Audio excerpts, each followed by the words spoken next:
Bueno, vamos a ver ahora la etapa de consolidación y academicismo de la sociología general. Esta etapa, a diferencia de la primera etapa, que es la etapa de inicio de la sociología, acá viene la etapa de consolidación. Bueno, consolidar, ¿qué quiere decir? Bueno, ahora se pone más fuerte. Entonces se reconoce en esta etapa la sociología como ciencia y empieza a finales del siglo XIX hasta aproximadamente un poco más de mediados del siglo XX, años 60, 70, por ahí. Bueno, entonces se deslinda un poco de la filosofía, que era la madre de todas las ciencias, ¿verdad? Pero aparecen los primeros científicos sociales que se autodenominan sociólogos y que introducen la sociología en la parte educativa como una disciplina independiente que se puede enseñar. Es decir, está dentro del ámbito académico. También, eso por un lado, en Europa empezó. Y en Estados Unidos le continúan ahí los sociólogos y empiezan las famosas investigaciones sociales, como por ejemplo el desarrollo de las técnicas como encuestas, escalas de actitudes, etcétera. Y bueno, hay acá el desarrollo de muchas ciencias, incluyendo otras, por ejemplo, la psicología de Freud. Están también otros cambios interesantes en esta etapa también, que estamos entrando a mediados del siglo XX, ¿verdad? Bueno, vamos a ver, el primer autor que vamos a ver es unos clásicos también, pero de esta etapa de consolidación, que son Durkheim y el señor Weber. Estos dos hacen unas puntas, aunque de distintas flechas, apuntando a diferentes partes para la sociología. Empecemos con Durkheim. ¿Qué dice acá? Él es francés, de 1858 a 1930, es positivista, academicista, es funcionalista, consensual, mecanicista, organicista, determinismo sociológico, y continúa con la primera sociología. Vale decir, ustedes pueden ver acá que es conservador. Hizo todo lo que hizo Comte, ¿verdad? Es positivista, es consensual, es mecanicista, organicista, etc. Lo suyo fue el academicismo, el funcionalismo y algo del determinismo sociológico, es decir, vamos a hablar después de esto, y continuó también con la primera sociología de la educación. Bueno, él fue el primer universitario que impartió el curso de sociología. Fue netamente su formación positivista heredada de Augusto Comte, y también su aporte es que prácticamente se dice que él consolidó esta ciencia. Algunos dicen que creó inclusive él lo que hizo la creación de la sociología, ¿verdad? Porque escribió las reglas del método sociológico, y por supuesto eso se utilizó para otras muchas ciencias sociales. Y propuso una metodología completamente separada de otras ciencias como emulando las ciencias naturales, pero no dependiendo de estas ciencias. A eso se le denomina positivismo, ¿no? Que emula a las ciencias naturales, pero no dependen de estas ciencias naturales porque pueden ser también no solo cuantitativo que ve la realidad, sino también cualitativo que interpreta, y eso no hacen las ciencias naturales. Algunos dicen que la sociología nació con Durkheim. Entonces, al hablar de metodología y de ciencia, tenemos que ver la objetividad. Una ciencia lo que busca siempre es la objetividad de su objeto de estudio, ¿verdad?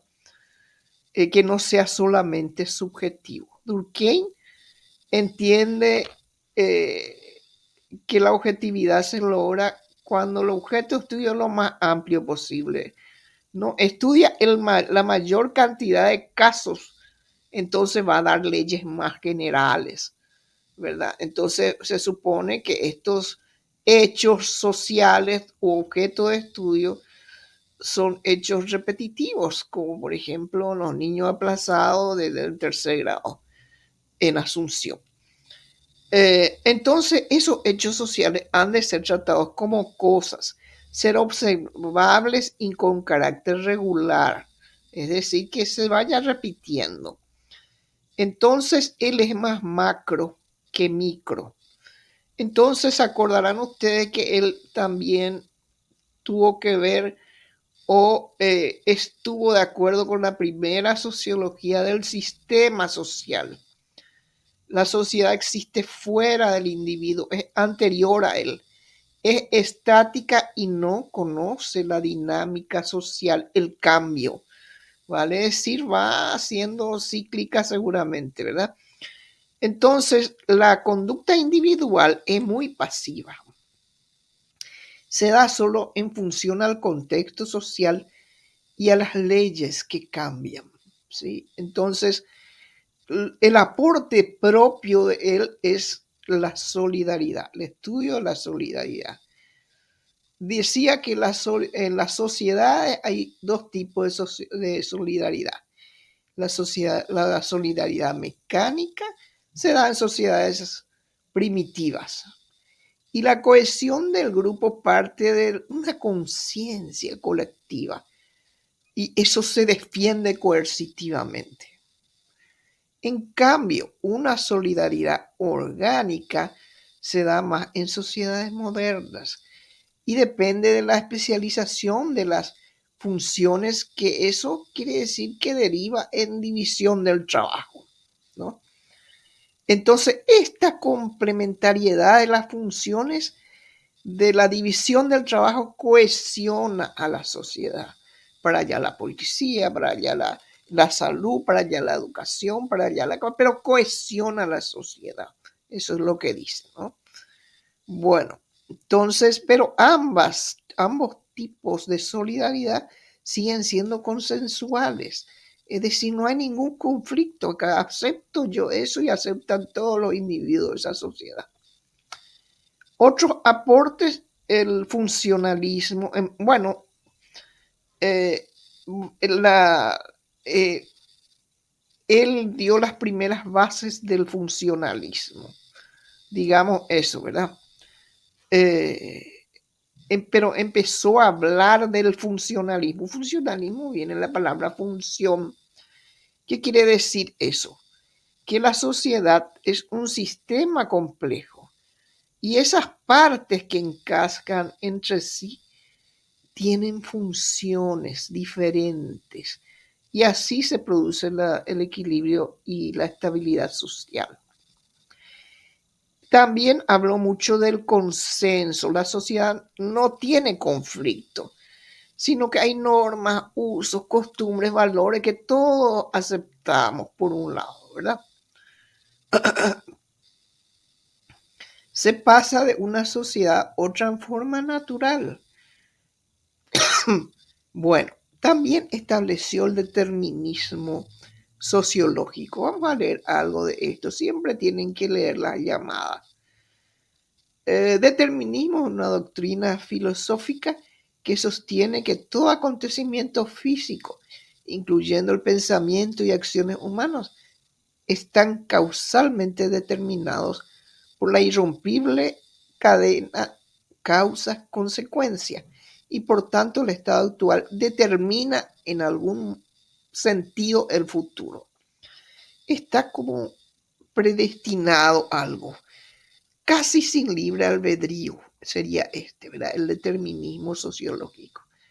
Sí o sí se van a dar y sí o sí yo puedo garantizar el futuro simplemente con este pensamiento, ¿verdad?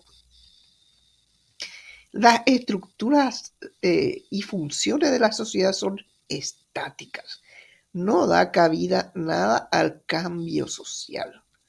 Bueno, entonces eso podemos decir el señor Comte. ¿Qué pasa con el señor Weber?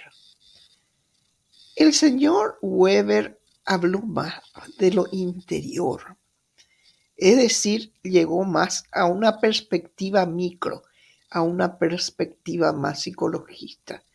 Si Durkheim tenía una perspectiva sociologista de la sociedad, él empezó a hablar primero del individuo. O sea, propone la segunda sociología, la sociología de la acción social, que tiene significado simbólico y compartido, donde el individuo está primero que la sociedad, porque es el individuo que forma a la sociedad con lo que él piensa que debe ser. El pensar en el deber ser es lo simbólico, ¿no? O sea, yo pienso que así debe ser la sociedad. Lo comunico a otro y está el interaccionismo simbólico. Entonces parte desde una perspectiva micro hacia lo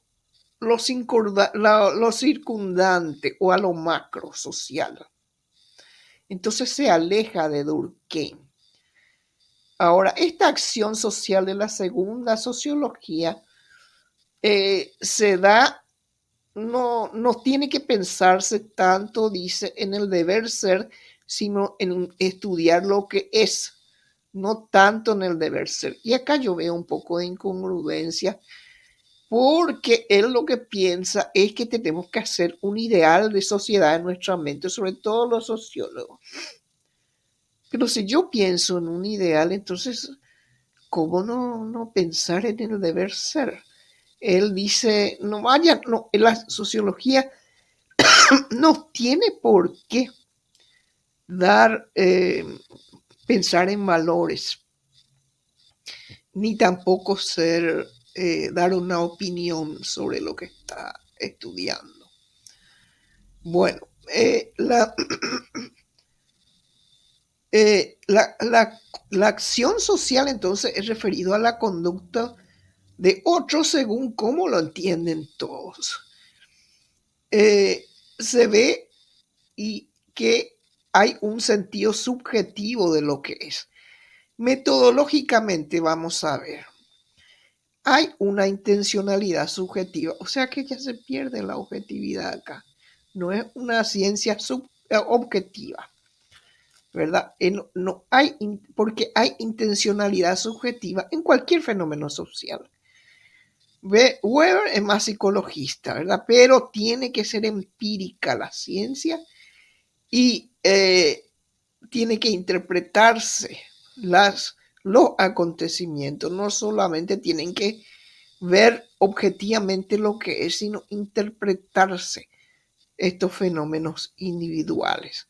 Por eso él cree en la elaboración mental de modelos ideales, según los fenómenos estudiados. El sociólogo debe construir un extremo ideal y con esto debe comparar con el resultado concreto y ver qué tanto se aleja o se acerca de ese modelo ideal, lo que me da en la realidad, ¿verdad? Entonces la explicación puede ser condicional de la relación de causa y efecto y tiene que ser interpretada. Entonces vemos que Max Weber, él fue un alemán, fíjense la época en que vivió en 1864, nosotros estábamos terminando nuestra guerra, ¿verdad? Grande, hasta 1920, más o menos, principio de los años del siglo XX. Entonces, sus aportes son interaccionismo simbólico, por supuesto la segunda sociología, la sociología de la acción social, el enfoque psicologista que dio a la sociología, también la metodología cualitativa, es decir, interpretar algo, y los modelos ideales de la sociedad, es decir, pensar en modelos ideales. Pareto, Wilfredo Pareto fue un francés y algunos dicen que él realmente hizo muchas cosas para la sociología, ¿verdad? Él también fue positivista, ¿verdad? Fue positivista y lo importante es que él establece una concepción de cambio cíclico y no lineal. Y lo más conservador es que aboga por el método de las ciencias naturales, nada más. No hay una ciencia, digamos, de las ciencias sociales, solamente por el método de las ciencias naturales. Este cambio cíclico y no lineal, ¿qué significa? El cambio cíclico, piensen en un dibujo en la cabeza como parábolas o elipses. Las parábolas son así, seno o coseno al revés, ¿verdad? Así para acá o para acá. Y las elipses son así, casi redondas, pero un poco más alargadas hacia los extremos, ¿verdad? Y se retorna de alguna manera al inicio. En cambio, el cambio lineal es como una línea de tiempo donde hay etapas sucesivas y diferentes. No se retorna al inicio. Piensen en la línea de tiempo donde acá sucedió una cosa, acá sucedió otra cosa, así, es sucesivo. En cambio, el cambio cíclico pueden pensarlo como una elipse o como una curva de Gauss que va para arriba y a veces va para abajo, ¿sí? O sea, en parábolas o elipses. Luego nos vamos a Estados Unidos, la escuela norteamericana. Ahí tenemos uno bien conservador que fue otra vez el señor Talcott Parsons. Miren su fecha de nacimiento, 1902, inicio del siglo XX hasta 1939. Él se le llamó estructural funcionalismo. Esa era su teoría, ¿verdad? Pero más que nada el funcionalismo. Él hizo hincapié en lo que habían dicho Comte y Durkheim. Recuerden, ellos más o menos hablaron ya del funcionalismo. Bueno, entonces, el funcionalismo, lo que hace al funcionalismo y las partes de la sociedad en la que él divide son simplemente las instituciones sociales. Ya les dije, policía, iglesia, educación, salud, etc. Y estas instituciones sociales son las que dan la cohesión social. Entonces, este sería un autor paradigmático, es decir, siempre es mencionado como el modelo, digamos. Eso es paradigmático en la cuestión de la cohesión social. En detrimento, análisis sobre el conflicto, por ejemplo, que nace con Marx, ¿verdad? Él no al cambio quiere decir esto, es decir, era conservador, la sociedad estática. Decía que la sociedad tiende a diferenciarse en estructuras sociales, que son estas instituciones y que realizan una función ordenada que nos da la cohesión social después. Después viene también el señor Merton. Abre un poco más al cambio. ¿Cuál es la diferencia entre conservador y progresista. El progresista es más irreverente, pero también más creador y más innovador. Él fue un poco más progresista. Se abrió un poco más al cambio. Hablo el de las funciones, sí, de las funciones manifiestas y latentes, ¿verdad? Pero el cambio se da cuando esas funciones que tienen un carácter de la estructura, que vienen de la estructura de la sociedad, se da también disfunciones entre grupos.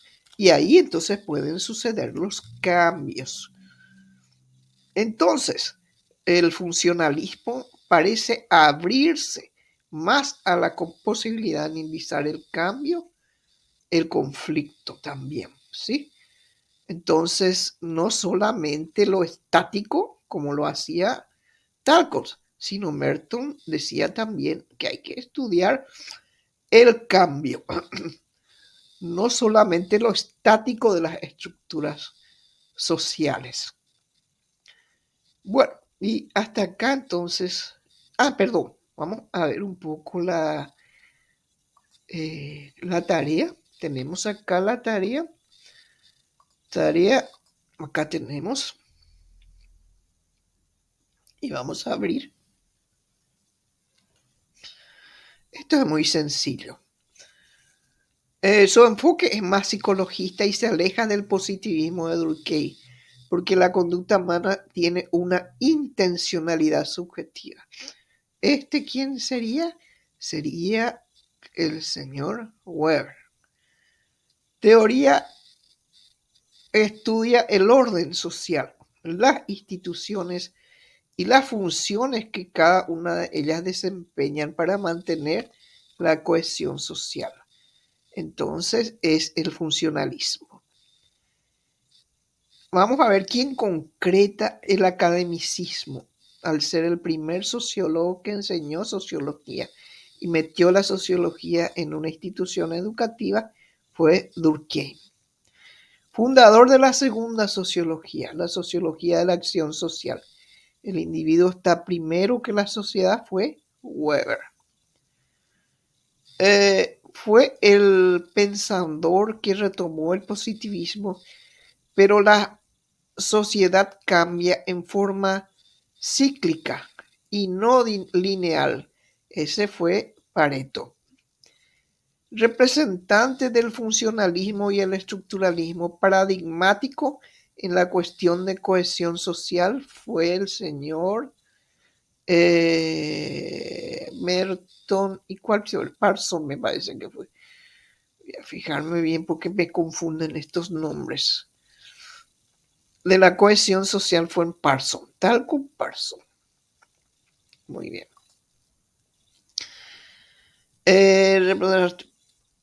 Teoría donde las sociedades tienden a diferenciarse en estructuras sociales que realizan una serie de funciones jerárquicamente ordenadas y que están determinadas por los patrones de conducta dominantes en el grupo. Este es el estructuralismo. Otro sociólogo funcionalista que dice que el conflicto ocurre por disfunciones que pueden darse entre grupos en el nivel macro o entre individuos en el nivel micro. Entonces habló un poco del cambio el señor Parson, el estadounidense. Sociólogo academicista, dijo que la sociedad está primero que el individuo, siendo este solo un sujeto pasivo a merced de las causas sociales. Bueno, academicista, sigue siendo Durkheim, ¿verdad? Durkheim. Bueno, entonces hasta acá nuestra clase de hoy. Me parece que Durkheim está en dos partes. Entonces, acá está también Durkheim. Concreta el academicismo. Es Durkheim también. Y también es Durkheim. Bueno, Listo, hasta acá la clase de hoy. Muchas gracias.